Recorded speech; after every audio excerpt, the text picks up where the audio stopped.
Behold, it's Natalia. Let's go find some monkeys, shall we? Would you say sex is like riding a bicycle? Nothing gets me going like Christmas and wigs. Let's check out this show. I remember the first creature I beheld. He was a squirrel. His name was Kevin. I heard you need a DNA sample. I want to find light and joy in things that bring us together and unite us. And I think science is something that can unite us. Ow.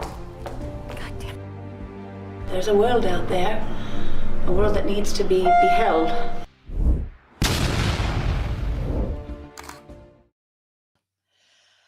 Oh,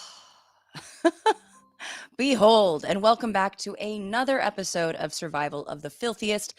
I'm your host, biological anthropologist and comedian, and I'm Natalia Reagan. And I created this show because, honestly, what the futz is going on in this world? I mean, we have a war on science, healthcare, DEI, people of color, gays, bays, jetways, veterans, queers, engineers, the vax, paperbacks, teachers, creatures, and possibly Greenland? So what better way to resist than to talk to scientists, comedians, and advocates and educators who are creating some good trouble to move this country and hopefully world forward rather than 5,786 steps back. And here's a quick reminder to please like, subscribe, and ask any questions in the comments below if you are enjoying this and if you have any, curiosity. And if you want to help support this production of the show, you can join my Patreon. It would really help in any way. And today we're talking to Dr. Neil Shubin. We're trying out something new, folks. I'm going to be doing a little PowerPoint presentation because Neil deserves this. Now, Dr. Neil Shubin is an esteemed paleontologist and best-selling author. He's a well-traveled polar explorer, including both the North and South Pole. But he's most famous, I dare say, for having discovered the transitional species from fish to tetrapod known as Tiktaalik. Let's get a look at Tiktaalik. Look at her go, or them. We'll just go with the gender neutral them. It is a beautiful sort of fish transitional lizard creature. And I love this animal. My God, the derpy eyes on the top of the head just gives me so much joy. But this is a 375 million year old species. And it had the audacity to leave the comforts of the great blue sea for land. And Tiktaalik is actually an Inuktitut. I hope I said that correctly. If I did, I will get corrected in a minute. Word meaning large freshwater fish seen in the shallows. So I love that they actually used indigenous language where it was discovered to name the actual creature. And Tiktaalik has also been, I love this picture. This right here, this representation makes me so happy. It has been lampooned in meme form for screwing it up for the rest of us. I mean, here we have, this jerk fish that messed it up for all of us, came out of the water and now we have to get jobs and pay rent. We were doing great. There was no nuclear war. There was no climate change. We were doing fine. And then this guy had to get out of the water. And then there's just simply this meme. If you could go back in time, what would you do? What would you change? You would take a stick and you'd poke Tiktaalik back in the water. Oh, poor Tiktaalik, just trying to do its thing.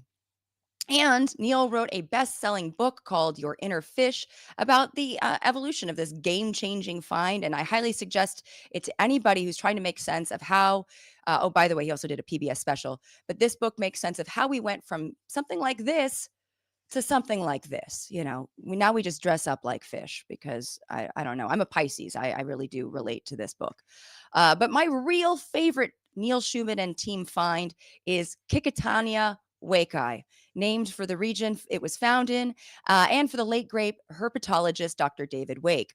I particularly love this derpy late Devonian dime piece. I mean, look at that little wry smile. But this particular fish had the wherewithal. It had the morphology to leave the water, but had the wherewithal to go, you know what? Screw this. I'm going back in. I'm going to go back on into the water.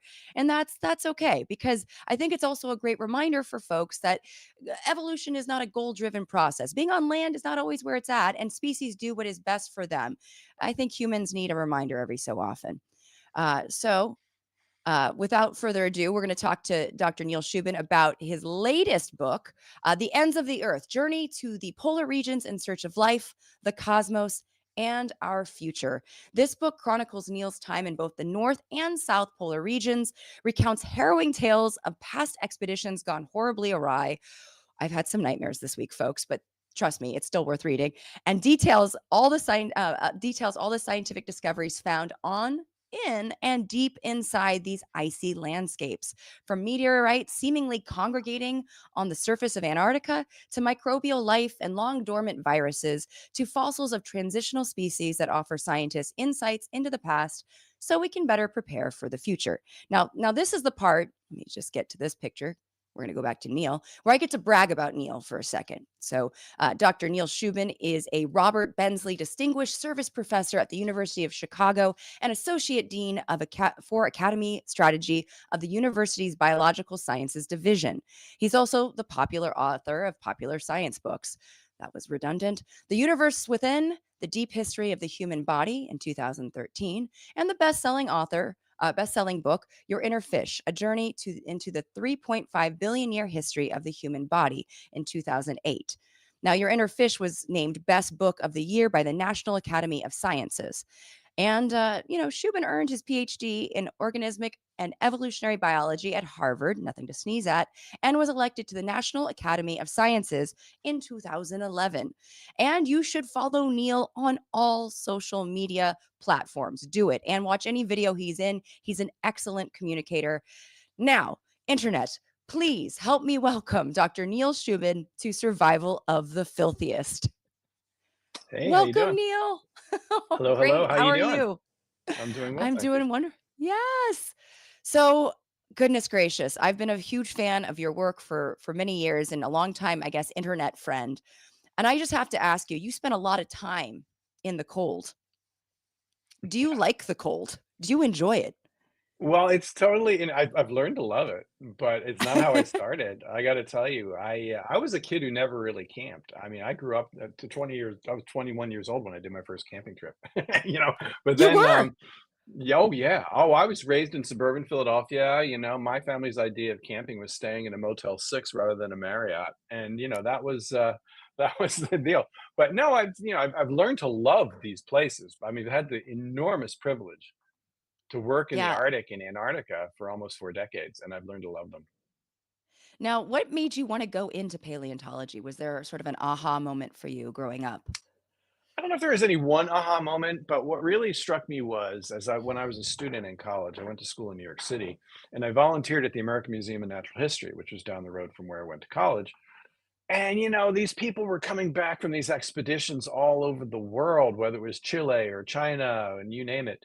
And they would find these objects in the rocks, which would change the way we see the world and the way we change the way we see animals, plants, our place in nature. And I remember thinking, wow, you can, actually have a job that enables you to travel and discover things that tell us fundamentals about our world. Sign me up for that. So yeah, it was really being around in that environment, in that milieu with people making discoveries that I got the bug myself. And when you first decided that you were going to go look for a transitional species, I've watched many programs with you in it. That was in graduate school, correct? Yeah, I was. I didn't really know what I wanted to do in graduate school. So it was like my first year. I knew I wanted to study evolution. I knew I wanted to study paleontology. I knew I was interested in like vertebrates. I was thinking maybe mammals, something like that. And I was taking a course on the great transitions in the history of vertebrate life. And it was a graduate classes seminar, and each week was a different transition. The first week was the origin of vertebrates, and then, the origin of fish, the origin of land living vertebrates. And each week there was a different transition. It was like speed dating with like the greatest transitions in evolution. And it was really fun. And I remember in one of the weeks when we talked about the transition from life in water to life on land, the professor showed a slide like, here's what we know, and then had this like kind of lobe fin fish on the top of the slide, and you had a cartoon of an early limbed animal on the bottom. And I remember looking at that slide thinking, that is an amazing question. How did fish evolve to walk on land? Think about it. Everything's got to change. We had a big gap in our knowledge at the time, and we knew a fair amount by that point, but we had some gaps in our knowledge, and it's the gaps that pulled me in. I was like, okay, sign me up for that one. And yeah, and that was in 1983. But who's put in an age Who's on counting? that? Yeah, Who's and it took counting? Yeah, exactly. right, and let me see. So you first we'll get into the book because the new book is so good. But just Tiktaalik, Right. you actually discovered Tiktaalik. It was at 2006 that it was announced, but when was the actual discovery Yeah, of this? so I should say I was part of a team, right? So it's a Of group. I course, didn't yes, discover it alone. Ted yes. Deschler was my co-leader of these expeditions. Ferris Jenkins Go Ted. also was a leader. Yeah, it was amazing, and I worked with some great people. And yeah, so we found it in 2004, but it was a 6 years hunt. We started in 1998 when we had the initial idea. So it was like several expeditions over 6 years to find this thing. Five of them were, 5 of those years were failures. It was really the sixth one that was the big one, and that was 2004. And then it took us 2 years to do the scientific papers before the announcement, all that good stuff. Yeah, all the peer review and all that good stuff, and making Yeah, sure, exactly. yeah, T's are crossed, I's are dotted. And I know that you went through a process of trying, like kind of almost like a Goldilocks zone, and there was three criteria you talk about that you That's need right. to look for when you're looking for fossils. Could you go through them real quick? Yeah, so we had a very targeted approach to try to find this thing. We didn't just look anywhere. So we looked for places in the world that had rocks of the right age to answer the question. You could do that by estimating, finding what did other people found, and what's the time frame, what's the gap, what's the temporal gap. The other thing is trying to find rocks of the right type to hold the fossils. Not every kind of rock will hold a fossil for lots of reasons. Maybe the creatures didn't live in the environments the rock formed in, or maybe the rocks were deformed and heated and pressured, high pressure and high heat would have deformed anything inside. So we had to get the right kind of rock. And then rock that's exposed to the surface, rock that we can actually see rather than have to dig a mile underground to find. So rocks the right age, rocks the right type, rocks that are exposed to the surface. And when you Now you know first, it. Now you can do it yeah, yourself. You can go out and I'm find these things. So look, I've got nothing going on this week. I'm hitting the there you go. polls.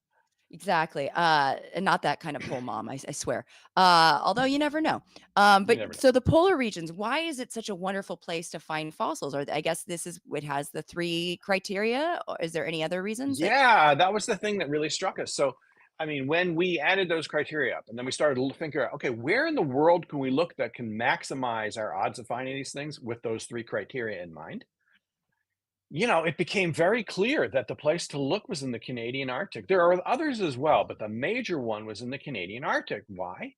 Because oil and gas geologists working in the Canadian Arctic in the 1970s, late 60s, early 70s, mapped the geological maps of these areas that showed they were the right age, around 375 million years old, the right type formed in ancient rivers and streams, an ancient delta system, and they showed that in various places, when the islands in the Arctic Canada were not covered by ice, the rock was exposed actually at the surface over about 1,500 miles. I'm sorry, over 1,500 kilometers, which is a lot, so it's about 800 miles.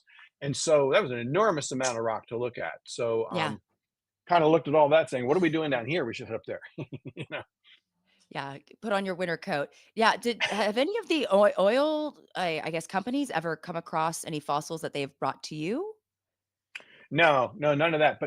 But what was interesting once we delved into the exploration literature from the early expeditions from like the early 1900s, there was a Norwegian team that had a ship up there. They overwintered in a wooden ship, the Fram, which is a very famous boat. And one of their youngest crew member found some scales in rocks there, fish scales in rocks. And then that description was just sat in the literature for years. Ted and I ended up finding that description again in the late 90s, because when we started to think about, hey, maybe we should be up in the Canadian Arctic, we found those papers and we're like, definitely we should go to the Canadian Arctic now. And you found remnants of the From, right? Or you found remnants Yeah, from we that did. journey. That was a great part of the Wasn't that book. I that's was like, crazy? Yeah. wild. Yeah. Tell us a little bit, because Yeah. That was an amazing. So writing this book, like writing Ends the Earth for me, was like taking another trip of, over 40 years. I've worked in Greenland, I've worked in Antarctica, I've worked in the Arctic. It was like opening up all these memories for me. And one of the great ones was actually, this is in one of the early years when we were searching for Tiktaalik. We weren't successful. We had a handful of scales, maybe some jaws of who knows what. And it wasn't clear we were going to be successful, so it's like, whatever. And so it's like in 2000, we're walking along the shoreline of a fjord that had the rock that we're interested in. And we were stopped because we hit this beach, and this beach had all these crushed crates. It's like, hey, who's been here before? Crushed crates? oh What's my this? God. But the wood looked really old, highly weathered. the nails that were formerly holding these former crates together were pounded nails. They weren't factory nails. So it was clearly, this was like old stuff, and was there was some Scandinavian writing on the boards. And there's only one Scandinavian ship that was there in the early 1900s, and that's the ship called the Fram, very famous ship that took Nansen, who was a great explorer, to the farthest north, on a, which led him there years before. Actually took another Norwegian explorer, Roald Amundsen, to the South Pole, where he had a successful attempt for the South. A very famous ship, and it was Wow. like, whoa, we're standing in the presence of history here. History in the rocks, because you have fish scales in the rocks, but history on the ground in front of us, which is human history. So history at multiple levels. I was like, wow. So Oh yeah, my so it was really fun goodness. writing about that in the book, which was really, and that expedition was incredible. What they were able to do and discover, because they made a science.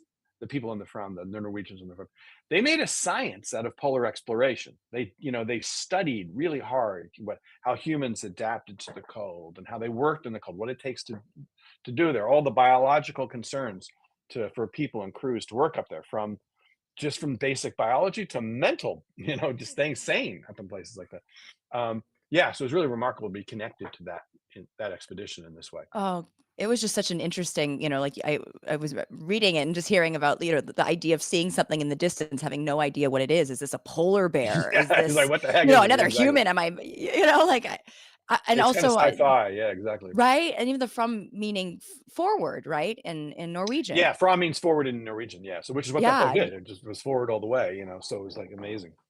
Yeah, I love that, you're looking back and it's forward. I just felt like that was such a sort of poetic moment for everyone involved.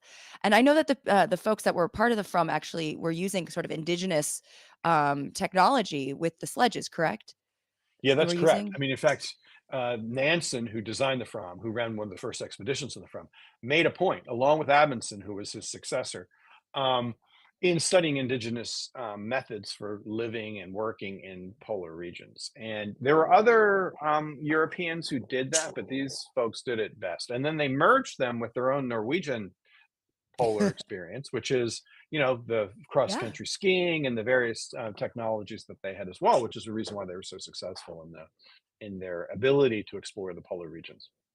So what are some I mean, I guess attributes of this type of sledge? I mean, can you give it any examples of, I mean, obviously weight bearing must be a big issue, like making sure that, not to crack ice or things of that sort.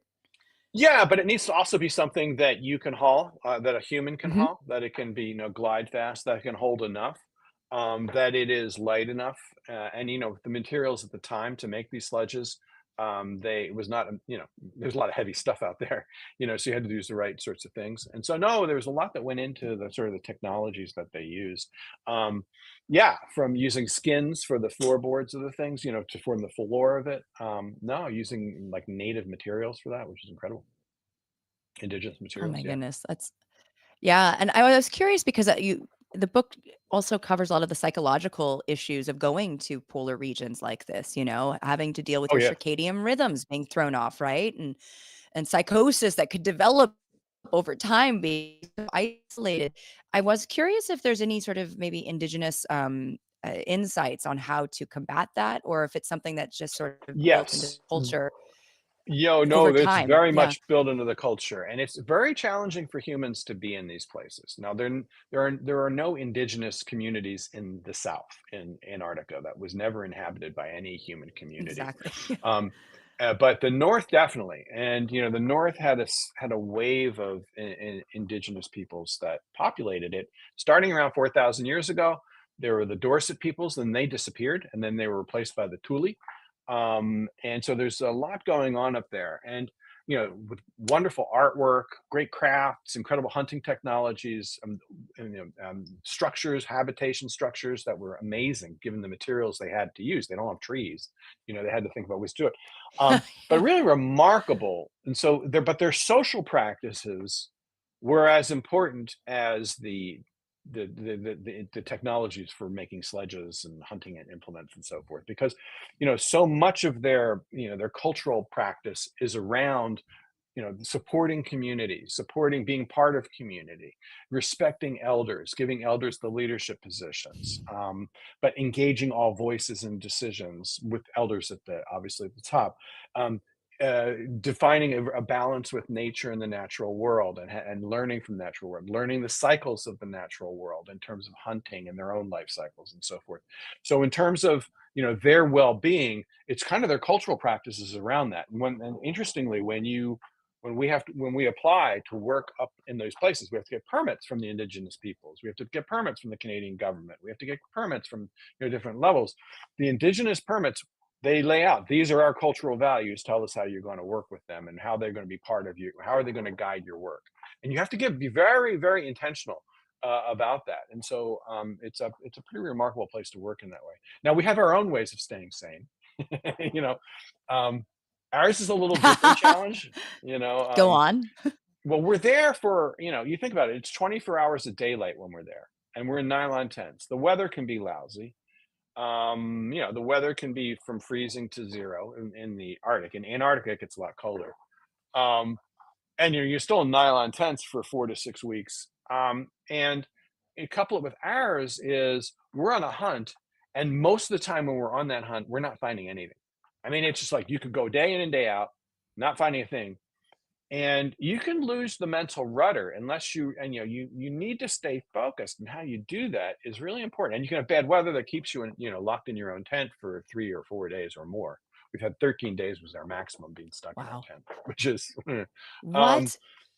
yeah, that can be a tough one. If you're in bad weather and it just doesn't go. We had almost 2 weeks in one of our first years, and actually in our Could first year working there, could you move we were stuck in the tent. between tents? Oh, you can move between tents, but you don't want to Wow. be And you outside for couldn't. too long. Okay, You just know, checking.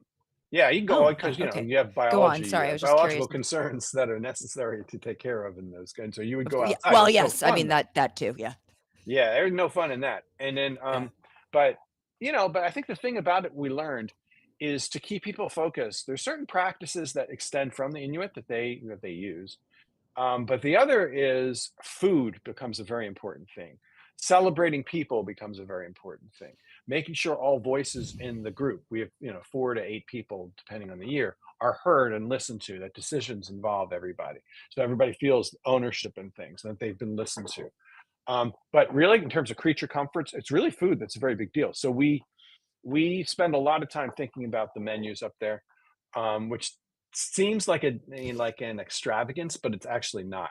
It's a tool because if people look forward to dinner, whether it's a bad day or a good day, um, and the dinner is something that resonates with them, everybody has their comfort foods, and that's very cultural, and we make sure we have that based on who's there.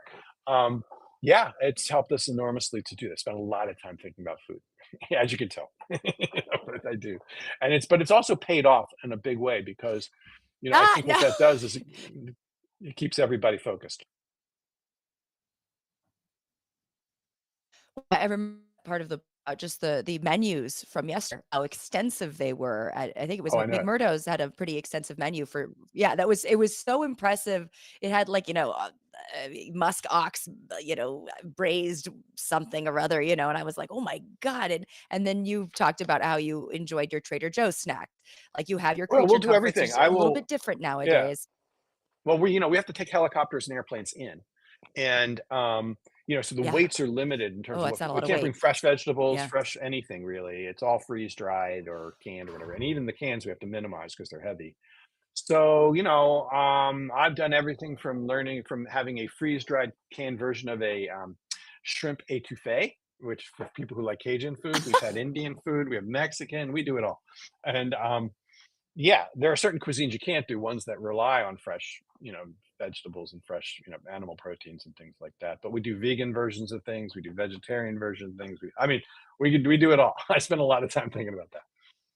I bet. I was gonna say, what do you usually find yourself craving when you're doing field work?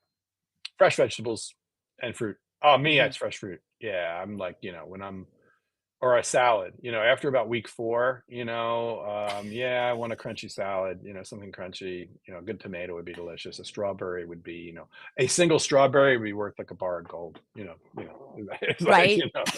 yeah. No, I can imagine, and I love the part where you talk about the costume rooms that they used to have at the Yeah. station Oh, for too shows. for as a Yep. performer. Yeah. Did you ever? I know that it is not the same now, but was there any sort of fun performances when you were down in Antarctica? Did anyone sort of engage in any sort of No, nothing. The only thing that makeshift would go on when, karaoke?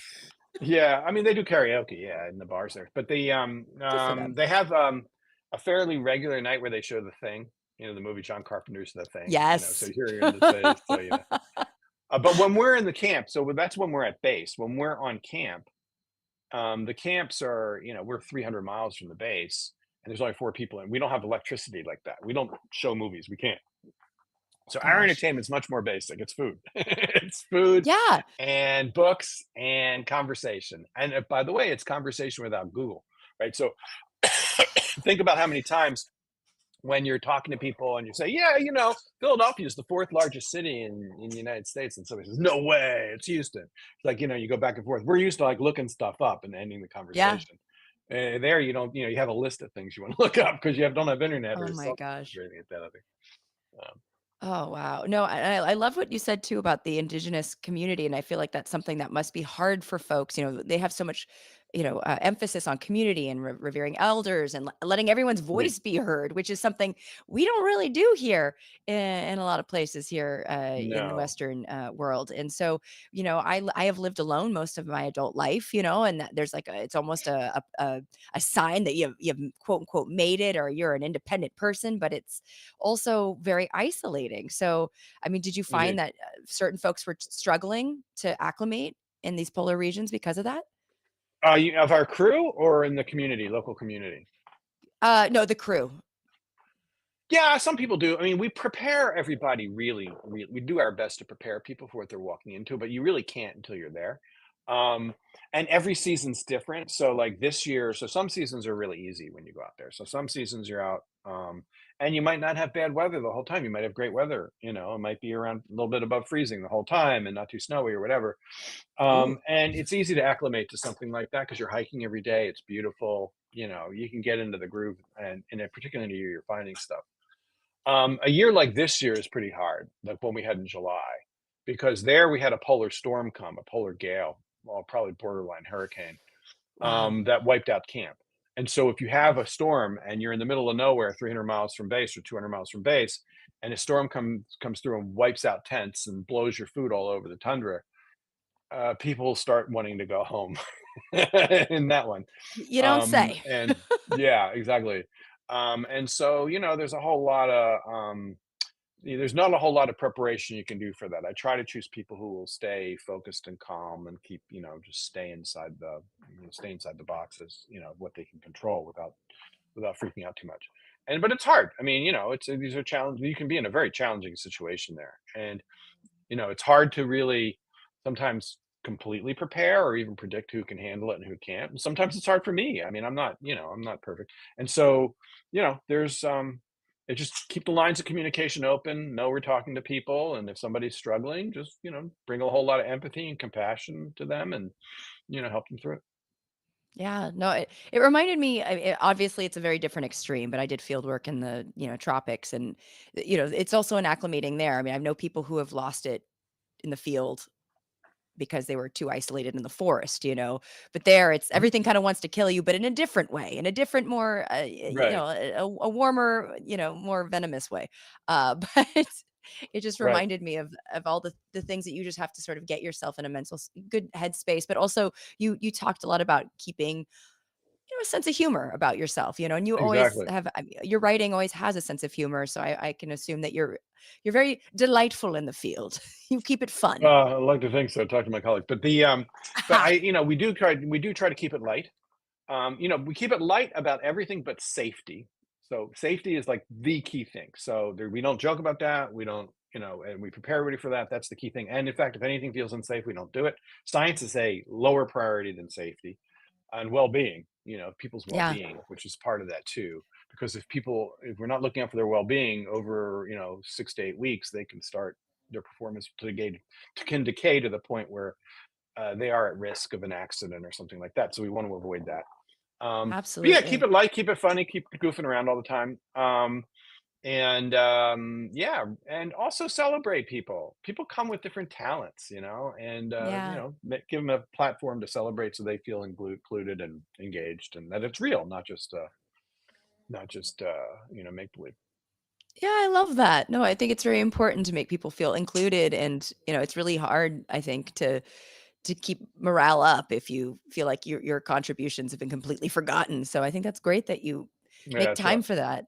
Yeah, it can be I'm rough when curious it's if not. you have a moment in your polar field work, North or South Pole regions, that you were actually really terrified, like a scariest moment, perhaps. I know that the crevasse. Terrified? Yeah. If you ever, it was any Yeah, polar maybe. bear situation or. Yeah, I mean, I guess there have been 3 times when we've lost tents in camp to polar storms, where they just like came through 80-mile-an-hour winds, goodbye tents, and Right. and Oh, we had one this year. I was not That was okay. I guess the one that really got me spooked to the point where I didn't know if I wanted to go back to the Arctic was on my first expedition in 1988. I went with 3 other paleontologists to East Greenland, and about 4 days before we were supposed to go home, we got hit by a polar storm, which oh wiped out gosh. camp. And I remember seeing my tent just blow away with all my stuff inside it. I'm like, okay, I am 200 to 300 miles away from base, and I got nothing. And I'm in the middle of a storm. Wow. Like, okay, what's going to happen here? Yeah, that was a moment. And I was what 20 in my late 20s, and I didn't have that much experience camping. And here I'm like totally like, all right, what's going to happen? And no, I mean everything worked out fine, but there was a couple moments there I was thinking, this is not my career. This is not what I want to Yeah. do for life. I feel like field work is somewhat like childbirth. I say this as somebody who is childless, so take this with a grain of salt. But just this idea that, there's moments where you're like, I hate this. Why do I do this to myself? I never want to go back. And then as soon as I There are go some home, I'm moments, like, yeah. when can I go back again? I cannot wait. It's like, There are moments. I mean, there are definitely yeah, moments like that, and there are some some ones like that first year that was pretty profound. And but I went back. I mean, that was what 1988, and I've yeah. done a number of trips to different parts of the world after that, and totally fine. Yeah. Well, I wanted to talk a little bit about some of the things that you have found and what has been found in Antarctica and your thoughts on it. Like one of them, just the discussion of these sort of sleeping microbial life and viruses and polar ice as things are melting. Wow, yeah, Yes, yes, yes, yes. yeah. They talk about the So zombie viruses. Tell me, what do you yeah, think, sir? I'm going to tell you Spillover. there's some really cool stuff here, though. I got to say. So, like, one of the coolest things is like, so the book is about this. It's not just about my expeditions. It's really, it's the science of Earth's polar regions, what we do to know it, and what we've learned, because it's really cool. It's about the cosmos. It's about life. It's about our future and our relationship to the planet. And there's some amazing stuff that we can learn. And one of the things that blew my mind is that Russian teams drilling in the middle of the Antarctic ice cap, of like 1,000 miles from the South Pole, drilled 2.2 miles under the ice, and they found a freshwater lake underneath the ice with islands. And that lake is the size of Lake Superior in the Great Lakes here. And when they sampled around the waters there of that area, they found living things, microbes, a whole microbial ecosystem, 2.5 miles or so underneath the ice, separated from the sun and the rest of the planet for millennia, if not, millions of years. And then American scientists, working with satellites and cores and so forth, have estimated that there are about 600 of these lakes underneath the ice in Antarctica, all with That's life wild. inside them. Yeah, and so there's this rich microbial world underneath the ice with bacteria and viruses and so forth, microbes of different kinds, and they are all making an existence away from the sun. And in some cases, there is communication with the oceans, um, for glaciers that are next to the ocean. But like when you're in the center of the ice cap, there's a whole world underneath the ice that we have yet to discover. Well, that's great. But where it gets interesting, it also is, teams working in the ice in the Canadian Arctic or in Siberia discovered, you can sample the waters there, found like viruses. I mean, whole families of viruses, hundreds of viruses living up there that can infect other creatures. And some of these viruses are in suspended animation. That is, they've been sort of frozen for 50,000 years, and they were able to reanimate them years later. So there's whole microbial worlds underneath the ice, but some of those worlds that are now being exposed by melting ice because of climate change are now coming out, are resurfacing again. And some of those could cause infections. In fact, indeed, some of them do. Like there have been infections in Siberia and in Russia where, an old carcass comes, from melting ice or melting permafrost, comes to the surface and then can infect people. In fact, a child in Siberia died about 15 years ago from one of those infections of Was an it an emerging anthrax microbe or? that was trapped Yeah. in the permafrost and came out to infect it. But those are also in the ice as well. So yeah, I mean, it's something to pay attention to. I guess the upside to these organisms maybe being in Antarctica is it's very sparsely populated versus, say, something like Siberia or, Yeah, closer to right the out North in Pole. green parts of Greenland and stuff like that. Exactly. Yeah. Oh, God. And we also, I mean, the book talks about the different meteorites that are found on the surface of Crazy. Antarctica. And Yeah, I it's thought that incredible. I know I want to hear because you do a great job explaining it, but I'd love to just sort of boil it down a little bit for the folks at home. Just why so many meteorites on Antarctica? Yeah, it's not like more meteorites hit Antarctica. What happens Yeah. is meteorites hit Antarctica just like they're hitting Chicago and California or wherever else, right? But what happens is when they hit in Antarctica, they hit the ice, right? Because the Antarctica has a platform of ice that's about the size of North America, huge, right? But that ice is always moving, and that ice has, for a variety of reasons, has a pattern of convection. So what's on the surface for a period of time, if a meteorite hits on the surface, over millennia, snows will fall, and that meteorite will get deeper and deeper and deeper with each passing year as snows fall on top and it gets to the deeper layers of the ice. What happens though is the ice in Antarctica is always moving from the center of the continent to the coast, just moving like crazy, sometimes like a kilometer a year, maybe even more. Um, That's and when that impressive. conveyor belt of ice hits like a mountain that's poking through, what happens is that ice just comes to the surface. Imagine like Lucille Ball and like that conveyor belt of pies, and the pies just sort of hit a wall, and then you just have a whole bunch of pies at the base of the wall. That's exactly what happens with this conveyor belt of meteorites. It comes up, it's a mountain range, and then the meteorites, whatever's in the ice, gets pushed to the surface. And so, if you go to the right place, that conveyor belt of ice has moved meteorites to the surface at the base of lots of mountains in places where you have so-called blue ice, which is the really old ice. It gets pushed to the top. And oh man, yeah, I mean, NASA has found about, or NSF, National Science Foundation, has found about 50,000 meteorites by monitoring the surface of the ice of Antarctica. And these are pieces of the solar system, that were collected and landed essentially for free. They're coming to the Earth for free. We're not launch missions up there, and some of them Yeah. are pieces of old asteroids at the start of they show us the origin of the solar system.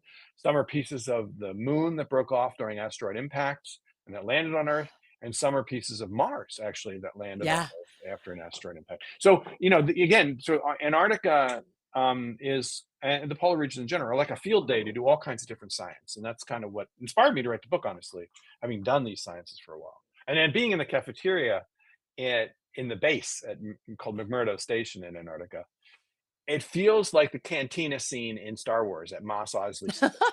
Because you have all these different teams around from different parts, like glaciology, a scientific Mos Eisley Spaceport, all these different teams, and you learn. That's what inspired the book, was learning from all these people who do meteorite science or who do glaciology or ecology of extreme adaptations to cold and dry.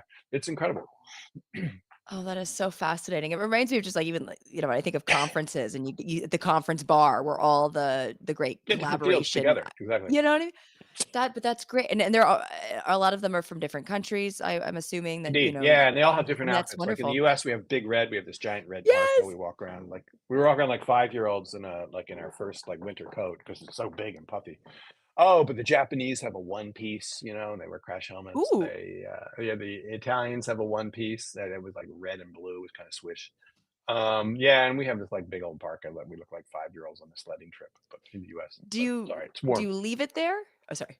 Yeah, they give it to you. They fit you, and basically when you go to Antarctica as part of the U.S. Antarctic program, you stop off at New Zealand first. If you're going to McMurdo, you go to Chile, first if you're going to what's called the peninsula area. But we ended up going to New Zealand, getting outfitted. They give you a Big Red, they give you stuff, gloves and stuff like that, and then you have to return it. But Big Red's amazing. It's called Big Red. It's that Big Red parka. Yeah, Big Red. They give you Big Red and they give you Little Red. Big Red is like big and puffy. Little Red you only get if you're a scientist, and it's kind of swish. It's kind of cut. Yeah, it's the one I would wear all the time because it's not as puffy. If the weather wasn't like below zero, I could layer it so that it's very comfortable. It's very movable. Because if you're doing like work we're doing, you're climbing, you have to reach around and crack rocks, and doing it in Big Red can be really rough. That's why I like Little Red, because if I layered it right, I could do a little more mobile. These are scientific terms, folks. Got Big Red, we got Little Big Red, Red and Little we Red. got all the Yeah, red. exactly. Oh my no, but Got all the it was reds. such a great visual to when you were saying like the sleek New Zealanders and Yeah, I just think they got good stuff. Yeah, exactly. but it really there is a science to getting prepared, even you going through the layers and Oh how yeah. you have to have your layers. I mean, it's very Oh specific. yeah, definitely. I Oh, definitely. yeah, you gotta make sure. Well, we have a question from the lovely John Mead, who I don't know if you know John Mead. He's wonderful. He's well, biological anthropologist, biologist, Yeah. wonderful Internet. educator Yeah. extraordinaire. No, of Yeah, course. an Yeah. internet sensation. He's very happy to see you on. He said, after drilling down so deep to find the freshwater lake, how did the Russians figure out its size? Yeah, there's a couple ways. So the thing is, once they were able to confirm that there was a lake under there, it essentially confirmed previous theories that there were lakes under the ice because people had speculated about that, particularly Russians. Then they were able to identify surface features on the ice that suggested a lake was miles below. So when an ice moves over, ice is always moving. Remember, I said that. So when an ice Mhm. moves over rock, it gets ridges and riffles. When it's not moving, it's moving over water. The theory went maybe it's flat, and they found that there were differences in the seismic properties of the surface of the ice based on whether it was moving over rock or water, over continent or water. So they were able, by using that technique, just by then once they confirmed it was a lake, they were able to confirm, okay, yeah, now we know what it looks like by being able to analyze it on the surface. They were able to confirm that it was the size of Lake Superior, and then It's giant. NASA was able to take that and be able to use those variables and see that from space, to see those features and assess them using remote sensing. And yeah, voila, you probably have about 600 of these puppies under the ice, which is incredible, right? I mean, you think about That's there's a whole world of life to discover that we knew nothing about.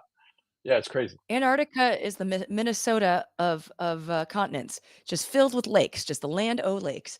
Yeah, Uh, it's the Minnesota of northern Canada's. Yes, it's a lot of there we very go. lakey. Yeah. There you go. Yeah. So the islands, though, so when I was reading it, I'm assuming the islands are actually rock, or is it actually Yeah, pieces of islands of continent of ice? rock that's stuck up. Yeah, that's stuck up Wow, into it. Yeah, so there are whole mountain ranges under there, and hot that is springs and crazy. volcanoes. Yeah, no, there's a whole world underneath the ice. We have all these like social science fiction fantasy things of monsters under the ice, Nazi bases under the ice, all this. But the reality under the ice is every bit as crazy. And we have living forms that have been, living separately from from the surface for millennia. I mean, and that's when we talk about spillover too, like viral spillover. That was Yeah, that's my easily. first Yeah. thought was like, uh oh. Well, Another as it big should part be. of Yeah. yeah, I mean, and what exactly did you find anything in Antarctica that surprised you? Was there anything about your time there that surprised you or Just anything that you found? freaking being there. Let me just set the scene. Yeah, Yeah. we found like relatives of Tiktaalik rosea. Here's the head of Tiktaalik. We didn't find Tiktaalik itself, but we found distant cousins of it that we're working on. Armored fish, early sharks, things like that. Um, but let me just set the scene. Imagine you're at the top of a Please. mountain in Antarctica. You're at the top of a mountain in Antarctica, and these mountains. Remember, Antarctica's a continent, so the mountains could rise thousands of feet. But then there's thousands of feet, so maybe 2 miles of ice. So you're seeing the tops of the mountains. They're like the tip of the iceberg kind of thing. Oh, so this is Yeah. like the tops of the mountains and the ice. And so you're at the top of a mountain, standing in Antarctica, and it's rock. And you see ice around you. One ice sheet might go 600 miles to the South Pole. Another one might go 300 miles or 200 miles to McMurdo Station. You're cracking in the rocks. You're in this world of ice. And inside those rocks is an ancient world of the rocks formed in ancient rivers and streams and tropical fish. So think Wow. about that juxtaposition between present and past. and think about what change our planet is capable of doing. What was once an ancient tropical stream loaded with fish from 380 million years ago, is now the top of a mountain surrounded by ice in Antarctica.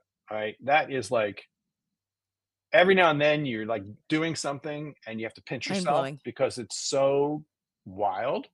That was a moment, and that sticks with you as a scientist, as a writer, that just sticks with you. And yeah, and that was sort of like that came out as I was writing the book. When you write, a lot of these memories and feelings and and observations that happen when you first encounter this, they become new again. You have that awe and wonder piece that sometimes you lose working in a place for a long period of time. But writing's a nice way to touch to that awe and wonder piece that you occasionally felt actually when working in these places. And that was one. I mean, that's like, but yes, we found lots of cousins of freshwater sharks. We found armored fish from the Devonian period. We found lobe-finned fish, fossil lobe-finned fish. It's pretty wild. Oh, that is amazing. Yeah, I feel like writing sort of cracks open like a time capsule of your life, where you have to relive it again. And I think that's beautiful that you got to have that Yeah, it's awe and amazing. wonder It's great. all over again. And now I hope as Yeah, you it's fun. promote the book that you get to talk about it more, and Thank it you. kind of keeps feeding your soul. We have another question. Okay, let's see. Let's hold on one second. Okay. If life is possible under the Oh, ice yeah. without sun, what life is possible on other planets like Mars? It's fascinating. Think So about this. if we don't need, yeah. A moon of Jupiter, Europa, is a frozen, icy moon. Underneath that ice are oceans that contain almost as much water as planet Earth, if not more. Just in October of this year, NASA launched a satellite mission called the Europa Clipper. And the Europa Clipper is out there. It's going to be mapping, and when it gets to Europa in a year and a half or whatever it is to use, it's going to be mapping Europa, this frozen body. Guess what's going to be informing how it's mapping it? It's going to be like this work in Antarctica. There's a frozen moon of Saturn known as Enceladus, which is a warmer moon, has a frozen exterior, and the water gets so warm underneath the ice that it shoots these geysers out of the ice. There are classic pictures of these huge geysers coming out of the ice in Enceladus as it orbits Saturn. What do you know? What's under the ice there? I mean, I think, I was talking to people. I was doing a book event actually for this with somebody from Jet Propulsion Laboratory out in Pasadena. And he was saying, they're beginning to think about what would it look like to run a mission to Enceladus to map. So that's a really great question, because it's exactly the kind of thing, can we use an understanding of the extremes that life can live in and go, and that maybe that can give us some insights into not only what life might look like in these other bodies in the solar system, but how to find it, right? I mean, using some of the technologies and the techniques and maybe imaging approaches from remote sensing to the robotics. No, I mean, it's fascinating. I had a friend that actually, shout out to Douglas Equals from JPL. He's no longer, I think, at JPL, but he worked on Cassini. And so I remember getting to visit JPL during the Cassini days when they, sent That's it cool. off to Saturn to get the Yeah, beautiful. samples from Enceladus. I think I mean, it's fascinating what we're hopefully going to find out in the next decade or two, honestly. There was a lot of talk about, you going into or working around crevasses, crevasses, and having to, go down inside. I mean, how did that technology get developed? And has that been helpful for, your looking for fossils or, other You mean microbial like life? surviving a crevasse fall? I mean, so what you Or have no, are these actually cracks. going into. Mhm. Yeah. So so like a crevasse is a crack in the ice. Sometimes they can be hundreds of feet deep. When Mhm. you go to an expedition in Antarctica, you have to train for a couple weeks on a lot of safety and environmental management. But one of the big things you got to do is learn how to do crevasse rescue in case a team member or you get pulled into the crevasse, because it's easy, because what can happen is you can be driving your snowmobile or walking over the ice, but you can have a crevasse and you can have these snow bridges over the crevasses. So you can have a crack in the ice that's like 100 feet down, 200 feet down. but you won't see it because it might be covered with a little snow. So it's a snow bridge that if you step on it, you'll fall right through. And people have tragically fallen through a number of times. And so you train for that. And so, when we're going on the ice, we're all roped up, typically wearing a belt with a harness with carabiners and ropes and flags and pulleys and so forth, so that if somebody does fall in, we can pull them out. And yeah, That that's on is, my mind. yeah. Like in the Arctic, I'm always thinking about polar bears. In the South, I'm always thinking about like, crevasses. And there are certain there are certain indicators that you're in a crevassy place. Number one, you can sometimes see cracks in the ice. But Oh, sometimes when you see the ice flexing in certain ways, like you'll be walking and it's not uh-huh. flat, maybe it's flexing at the base of a mountain. That might be an indicator that you have cracks that are developing typically as you approach the base of a mountain. So like the meteorite hunters who are looking for meteorites where the ice meets the mountain, they got to watch out for crevasses all the time. Gosh, yeah. I mean, I know that the one story, I'm trying to pull it up, but with Mertz, Mawson, Oh and gosh, yeah. Ninnis, I I was curious. We won't go too much into that story, but did you know about that story where there is a crevasse fall before you went to Antarctica? Was that something you were aware of, or did you find out Unfortunately, after? before I went, I did a lot of reading, so I knew all the different. I knew all the things that could possibly kill me before I went. So yeah, unfortunately, I did a lot of reading, and yeah, I knew it. The story you're referring to is this famous expedition by Mawson, Douglas Mawson. Now, before he died, it was Sir Douglas Mawson, whose expedition actually found the first Excuse me. meteorite in Antarctica. And what he was famous for is he brought an Australian expedition to one of the coasts of Greenland, and their goal was, this is in the early 1900s. Their goal was not to make it to the South Pole like these other, like the Brits and the Norwegians did. They just wanted to map the place. So he basically set an expedition with three small teams that would go out and try to map and understand the ice and things like that. And his team, he went with two other people, and they went, over about 2 months. They went a couple hundred miles from their ship, their base, and they were sledging one day with some dogs. They had dog sleds, and Mawson's teammate looked up, and the third team member was gone. They couldn't see them, and so like, what happened? So they plotted his last known position and noticed there was a crevasse about 100 feet deep, and at the base of the crevasse was a sledge with a dog that was dying. And so they realized that they tried a rescue, then that rescue turned into a funeral service because they realized that they did their colleague. And so they had to turn around, but they were at the farthest point. They were 700 miles from their ship. And Mertz and this Lieutenant Mertz and Mawson turned around, but they started to go insane.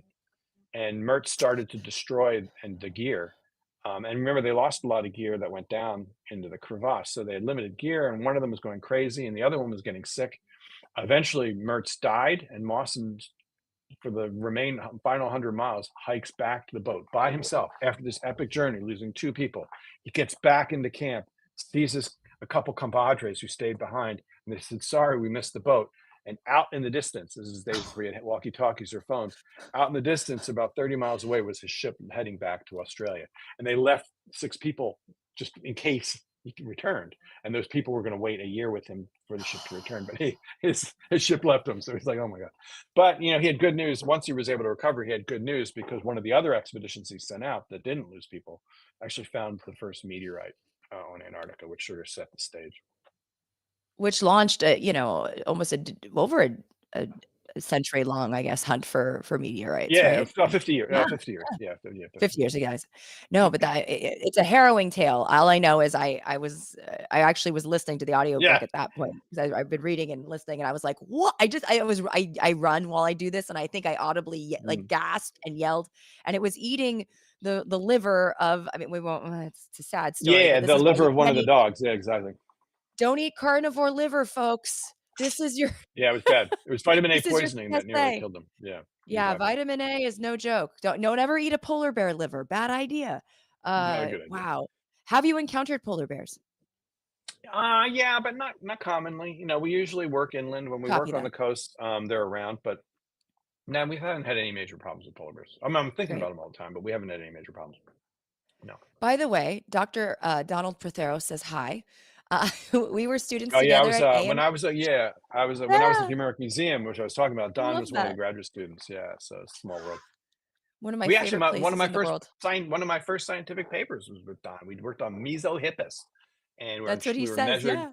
We spent weeks measuring um, fossil horse teeth. In the Badlands or from the Badlands. That's From great. Wow. South Dakota, yeah, exactly. And I know Dr. Todd Dissatel also says hi. He was very excited to hear that I was going to be talking to you. So he says Yeah, hello we as were at well. grad school. Yeah, definitely grad school. Yeah, he's in the You're anthro very program. popular. Yeah. So I also just want to talk about like, a little bit the political climate before we have to jump off. Just, I know that things are very rough right now for the scientific community. Do you see that your own funding is going to be affected by these cuts uh, by granting Yeah, organizations, well, NIH, absolutely. NSF? Funding's affected, morale's affected. I mean, look, the thing I worry about most is not the funding of my lab as much as I do worry about the young people who are entering science right now and their morale, their well-being, being able to develop their talents in a way that will make a difference to our world and understanding it and so forth, and postdocs and graduate students. So that's what I worry about more than my own, say, personal funding. It's really kind of what this is messaging to our youngest and most vulnerable community. Um, and yeah, and so that really, really, really bothers me. And I think one of the things is I'm all about efficiency. Efficiency would be very important, but we're losing with these sort of arbitrary cuts is we're losing sort of strategic vision. We're losing tech people and approaches that will take years to get back. If some of these people who support Antarctic science through the National Science Foundation, they have decades of experience. And if you lose somebody like that, you just can't replace them. You're not just going to hire somebody off the shelf with that knowledge. And the same thing is happening in, in discipline after discipline. So we run the risk of doing long-term damage to institutions that have been really vital for our success as humans and as a nation. And scientific discovery is kind of what we've been about in a very big way as a country, and leading the way, and basically also encouraging international collaboration as much as possible, particularly places like in the poles. And when you lose that, it might take years to get that back. And I can say that same story about different disciplines. The polar part I know best. And yeah, we're at risk of losing money. We haven't had any grants canceled yet, but it's a matter of time. Knock on wood, you're good. Do you have any words of advice for young paleontologists that are inspired by you, and what should they do? Yeah, I mean, I think when I think of young people entering science, I think the currency you have is the passion you have for the field, the passion you have for the science that you're doing. You're going to have some good times and you're going to have some bad times. But honestly, what's going to keep you through all of that is the passion and the excitement you have for the disciplines. Don't try not to get too far removed from the awe and wonder that got you into this stuff in the first place. And the other thing is really to be really patient. Sometimes discoveries take some time. Tiktaalik took us 6 years, and and patience is rewarded. Patience with sometimes what it takes to make a discovery and do science, and sometimes it's patience with the process of science that you're doing. And the most important kind of patience that it's going to take is the one you're going to have to learn, and that's patience with yourself, because sometimes the learning's not always going to be easy. Sometimes you're going to have to do that hard thing. And sometimes that hard thing is the most important thing you do. That is, for me in my career, getting out of my comfort zones has been the most important thing I've ever done. That is, if I just stayed in my, never camping and just staying close to what felt good and easy and comfortable, I wouldn't be talking to you right now. It's really getting out of your comfort zone, trying new things, taking that risk, and being patient, because when you do that risk and you try new things, you're going to fail a lot. So be patient with yourself as you fail. That is excellent, excellent advice. And because this is survival of the filthiest, I just have to ask, what is the filthiest thing you've done in the name of science? How about going without a shower for 6 weeks in Antarctica? Wow. Is that the Ooh, filthiest thing ever? I don't know. No, not ever. I mean, I've gone 4 weeks without a shower after an accident, but I did you sponge bathe, or I mean, because I You know don't getting really wet need is a to. You problem. don't want to sponge bathe if it's minus You 10 don't look degrees. wet. You don't want to Yeah. get wet. No. You So probably didn't you don't feel smell. dirty. Nah, You you don't don't feel, really feel yeah. dirty or smell. No, I feel like it's great. Oh But my, I it's, know you know, you're. if you saw a picture of me, you'd be appalled. So, you know, there you go. Well, I don't know. I feel like lean into it, right? Like if you're just Yeah, gonna go, exactly. go as my mom says, balls to the wall, you Yeah, know? exactly. I know you have to run, so I don't want to keep you much longer. Um, where can people find you? Where can they find me? Yeah, I mean, I think I Online? have links up there, but if you have Yeah, it, you got links. I mean, Twitter, Blue Sky, Facebook, Instagram. Join it. I always post pictures. I sometimes post when we have scientific papers, I break them down. When we're on expeditions, I try to upload lots of pictures afterwards. And I have a huge library. I like showing beautiful pictures, particularly on Instagram. For Facebook, I love posting things about science and, you know, and colleagues and things like that, and promoting young people. And Twitter, all the above too, when I can handle the blue check mafia. awesome. And do you have anything coming up next that we should look out for aside from Yeah, everyone getting a book? we're gonna have a paper that I think I can't talk about it right now, but we're gonna have a really cool paper coming out in the journal, an important journal, in probably about 3 weeks. So stay tuned. I'll be posting Cool. online about it. Oh, that's amazing. And you have a Can't. It's Tiktaalik got to be zip it plushie? up. Yeah, that's okay. That's fine. And you Yeah, have a talk about it. Tiktaalik plushie behind you, don't you? I do. I have a Tiktaalik plushie with one little fin. See, it's a little fin there. And that's, That's by the way, it's very cute. Greenland Air. There's Greenland Air Charter, which can fly you around Greenland if you ever want to do that. I gotta ask, with all this talk about taking over Greenland, what are your thoughts? Well, I mean, look. I mean, my primary thought is for all of our president number 47, and the talk about climate change being blah blah blah. Look, he's focused on taking Greenland, not taking Madagascar. Okay, there's a reason why he's focused on Greenland, and it's because of climate change. It's because climate change has made the Arctic more accessible. It's changing the Arctic environment. It's, all these minerals and oil and gas and fishing rights and you name it. There's a reason why they're focusing on Greenland. I mean, one of our greatest allies, and I learned this personally working in Greenland, are the Danes. They've been incredibly supportive of science, of research, of international relations around Greenland, and they've been very supportive of the United States with our military bases. We've had a number of them there over the years. So um, I understand why he's looking at the fact that he's looking north is his tacit admission that climate change is real. Change is real. Well, I mean, that and just having That's the a home biggest in thing. Florida. Yeah, Yeah, no, and exactly. No, I mean, I exactly. He's guess not looking at Madagascar. He's not looking at, the Seychelles. right. He's looking at Greenland. I did hear murmurs about Congo because of all the minerals they have, but I think he'd have to fight the Chinese for that anyways. That's, that ship has sailed. Yeah, Yeah, but as far as climate change, I guess, I mean, do you feel like the race for polar exploration is really on? Is that a sense that you get? absolutely. Oh, it's Yeah. even heater. It's even hotter than you think because Ugh, if you remove the ice from the North Pole and look at the sea floor, because you'll see sea floor if you do that, there's a mountain range that extends about 1,000 miles from Siberia to Greenland and Canada called the Lomonosov Ridge. And countries are claimed because of the rocks in that Lomonosov Ridge, can be argued as being part of the continent of that holds Siberia, that holds continental rocks of Greenland, or continental rocks of Canada.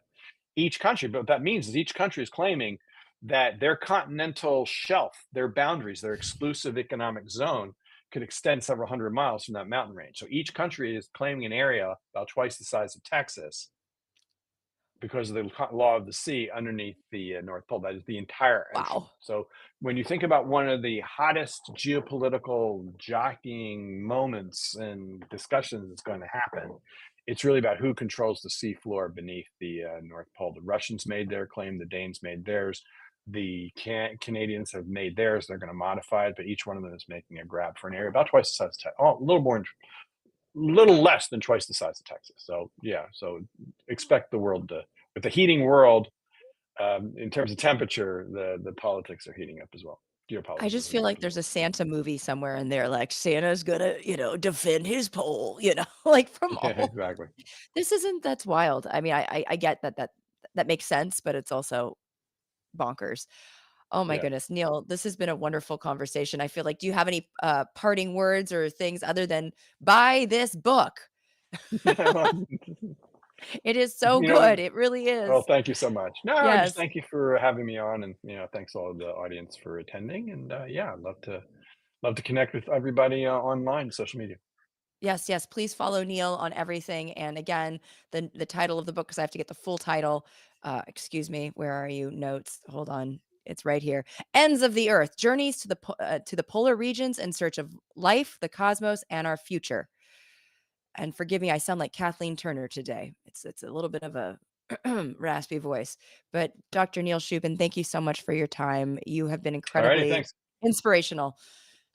Good luck. Thank you. Good luck to all of us. All right, cheers. Thank Thanks. you Take care. so much. Oh Bye gosh. bye. And thank you to my producers, excuse me. Well, we could call him Dr. Peter DeTucker because he feels like a doctor these days. And here's a quick reminder that if you liked this, please like, subscribe, and comment. I would like to hear what you think. If you have questions, we can, funnel them over to Neil.